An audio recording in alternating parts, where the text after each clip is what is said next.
आप राजनीति के ऊपर सब कुछ कह देते हो। हम सब बैठे हैं यहाँ, मुसलमान भी हैं, हिंदू भी हैं, सब एक है, हिंदुस्तानी हैं।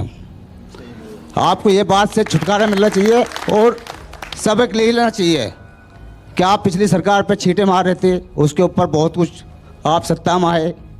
1 साल की राजनीति आपने किस बेस पे चलाई है, कैसे चलाई है? ऐसे चला है राजनीति? ऐसे नहीं चलती, नहीं धर्मों पर नहीं चलती, जातियों पर नहीं चलती। सीखो। रुको जरा, सब्र करो, बोला धक्का बुक्की नहीं करने का। तुम्हें देख कर रोना आता। ये उपदेश भाईचारे की बात एक कश्मीर घाटी में जाकर करते अच्छा होता। मुझे लगता है कि हर हिंदू भाईचारे के उद्देश्य को अच्छी तरह समझता है और मुझे लगता है कि इनके उपदेश की आवश्यकता यानी कश्मीर में जाकर के उनके उपदेश करना चाहिए। इस प्रकार की तहरीर इनको कश्मीर में जाकर करनी चाहिए।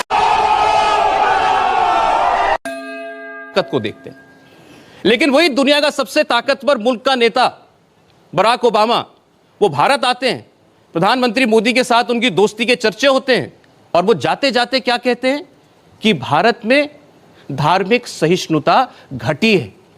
भारत में अगर आज महात्मा गांधी जिंदा होते तो उन्हें बहुत दुख पहुंचता। क्यों ऐसे हम माहौल पैदा कर रहे हैं कि हमारे प्रधानमंत्री को भी शर्मिंदा होना पड़े? सबसे पहले मैं ओबामा से पूछना चाहता हूं कि वहां 2 मंदिरों पर हमले हुए, ओबामा ने माफी मांगी? दूसरा प्रश्न ये कि सबसे अधिक नस्ली भेदभाव तो अमेरिका के अंदर होते हैं और उस नस्ली भेदभाव की उपज ही है ओबामा। दूसरा ये कि भारत के अंदर हिंदू अगर नस्ली भेदभाव में विश्वास करता या मजहबी या मजहब के आधार पर या धर्म के आधार पर बांटने में विश्वास करता तो 1947 में ही आर पार हो गया होता।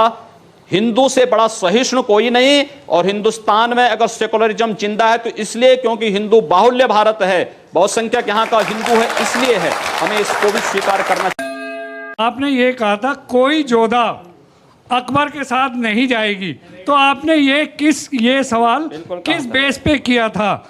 जब आप कहते हैं कि भाई ये सब हमारी जो पीढ़ी है, 1 मिनट सर, ये पीढ़ी हमारी सब आपके पुरख हिंदू हैं, तो हिंदुओं में ही तो जा रहे हैं। आप अपना नाम अली से अपना नाम जो है कोई दूसरा कोई हिंदू नाम रख दीजिए ना। जी जी छोड़ रहे हैं उसमें।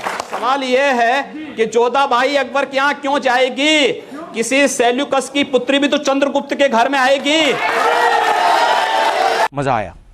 मैं आपसे सिर्फ ये पूछना चाहता हूँ, आपकी सरकार जो आई थी वो पाकिस्तान का 1 मारे, अगर उसने हमारा इंडिया का 1 मारा हम उनके 100 मारेंगे। जिस दिन से सरकार बनी है उस दिन से कश्मीर में डेली पंगे हो रहे हैं। चीन हमें डांट रहा है, क्या ना श्रीलंका हमें डांट रहा है। दूसरी बात, पहलू जो हमारे सवाल का ये है कि आप अभी कह रहे हैं जो संप्रदाय के लोगों ने जेल भेजना चाहिए, तो सबसे पहले आपको जाना चाहिए। रुको जरा, सब्र करो। मेरा नाम राजेश चौधरी है। नमस्कार जी।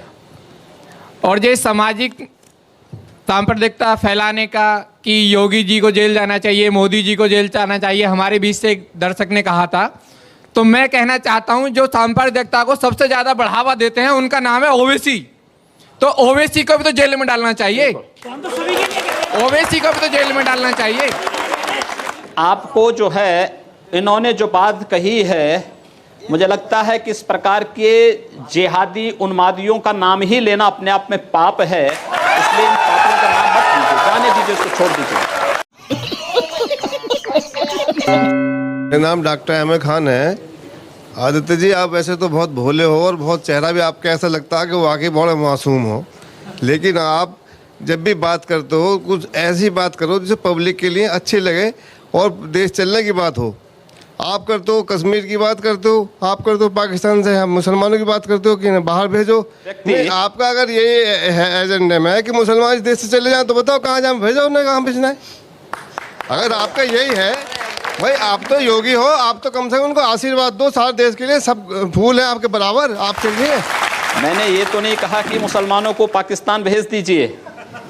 मैंने ये कहा भारत के प्रत्येक नागरिक को सुरक्षा प्रदान करना सरकार की जिम्मेदारी है और भारत की मोदी सरकार इस कार्य का निर्वहन कर रही है।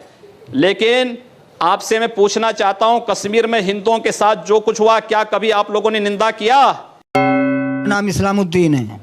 पहले आप ये बताइए कि एक शायर ने लिखा है कि मिटा दे अपनी हस्ती को अगर मर्तबा चाहे, मिटा दे अपनी हस्ती को अगर मर्तबा चाहे, कि दाना खाक में मिलकर गुलो गुलजार होता है और जब निकल जाती है बू तो गुल बेकार होता है। आप फ़कीरी लाइन हैं, तो आप दुनिया में क्यों पड़े हुए हैं? आप पहाड़ों में जाके तपस्या क्यों नहीं कर रहे? फ़कीर को चाहिए क्या? कौमी पक्ष चाहिए? फ़कीर को चाहिए कि बुलंदी पर पहुंचना और अपने खुदा से मिलना, उससे ताल्लुकात जोड़ना है। तुम जो ये द्वेष फैला रहे हो, ये जो राजनीति गंदी कर रहे हो, इस देश का बेड़ा गर्क करने पर तुलोगे नहीं। अभी मेरे 2-3 सवाल होंगे, एक जवाब ले लीजिए, जवाब ले लीजिए। मुझे लगता है इनको भारत के सन्यास का मतलब ही नहीं पता है अभी तक। बुद्ध ज्ञान प्राप्त होने के बाद अपने जीवन के 46 वर्ष लोक कल्याण के लिए समर्पित करते हैं। इस देश के अंदर ऋषि परंपरा राष्ट्रीयता के लिए समर्पित रही है, और हम भी भारत की इसी राष्ट्रीयता को समर्पित होकर के राजनीति को एक मंच बना करके कार्य कर रहे हैं, जहां पर भारतीय राष्ट्रीयता का गला दबाने का कार्य हो रहा है। उन गला दबाने वालों को दरकिनार करने के लिए उस मंच के रूप में हम लोगों ने इस राजनीति को स्वीकार किया है।